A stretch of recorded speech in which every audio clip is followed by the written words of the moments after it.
Next time you head out for a family beach day with a kayak or a stand-up paddleboard, the Thule DockGrip makes it quick and easy to load them onto the roof of your car. In this video, we're installing the Thule DockGrip onto the Subaru Crosstrek all-wheel drive 2.0S. Ensure your crossbars are already fitted to your Subaru Crosstrek all-wheel drive. Grab the DockGrip and place the plastic chip under the bolt and tighten. Once it's tightened, remove the plastic chip before sliding the DockGrip onto the crossbar.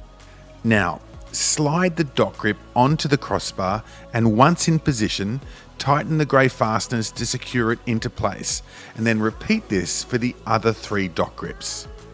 To change the angle of the DockGrip, use the grey button on the right hand side to move it.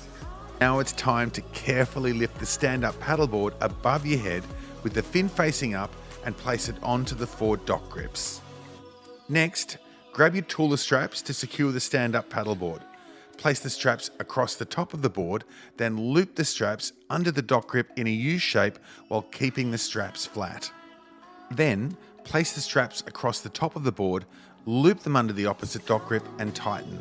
And make sure you tie off the bow and the stern, otherwise known as the front and the back, of the longer boards and kayaks with the included ties. Don't forget, all genuine Subaru accessories come with a factory warranty. Please check subaru.com.au for warranty terms and details.